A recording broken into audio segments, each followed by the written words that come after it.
Hi y'all, this is a quick follow-up video to a review I did earlier of a IYV jazz box guitar sold by Amazon. These go for less than $300. The price varies a lot. I've seen them cheap as $221, I think. But there was a couple of questions about, could I look at the neck closer?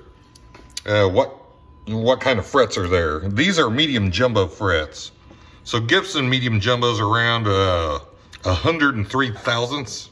I'm measuring like 107, but that, it varies depending on how I hold the calipers. So these are probably 103 frets, which are medium jumbo frets. I'm getting 490. I probably didn't measure that right. Sorry guys, I'm trying the best I can.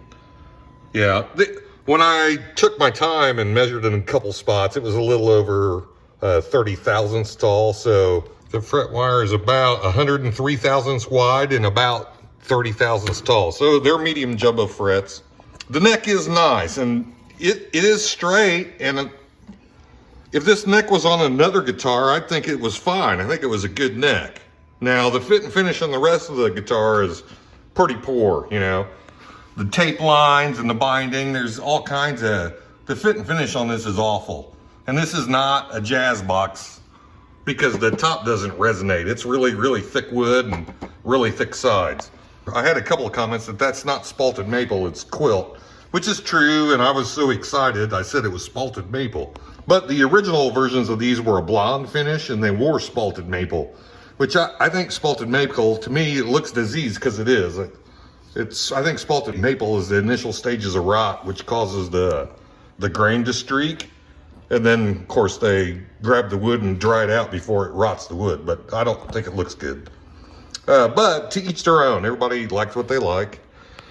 But I have a question for you guys. Do you think this is a veneer or a photo, a picture that's glued down to wood? Because it's starting to chip right here. The fit and finish on this guitar is not good, but from 6 feet it's cool. But look how thin that is.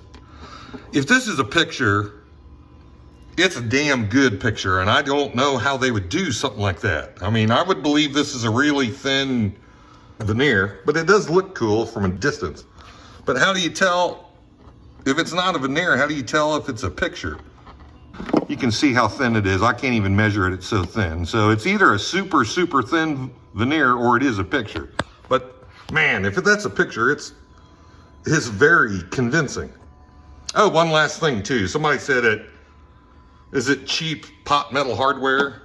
No, this tailpiece, it's got some weight. I mean, that's heavy. And the finish on it is not that bad. When I cleaned it up with steel wool, I mean, there's fingerprints on it, but it looks pretty good. So I stand by my review. Is this guitar worth $260? Yeah. It's huge and it looks cool. The fit and finish, yeah, it's not great, but I think it's worth the cash. That being said, I bought another Ivy guitar because I like messing with junk guitars. This thing is a hunk of but like the other Ivy guitars, the neck is decent. Now the body wood, this might even be plywood. I don't know if I'm gonna make a full video because I filmed myself taking this thing apart, but I was so disgusted in how poorly it's built. The only thing I like on it, I like the frets, and the fretboard's pretty smooth. I like the strap pins, and it's got a pretty heavy block for the trim. But everything else, the wood is absolute. The electronics are horrible. The pickups, yeah. Man, I gotta be careful what I say. Yeah, I better stop now. If you have any comments or any knowledge, feel free to leave it. I'm open to having discussions. Have a good one.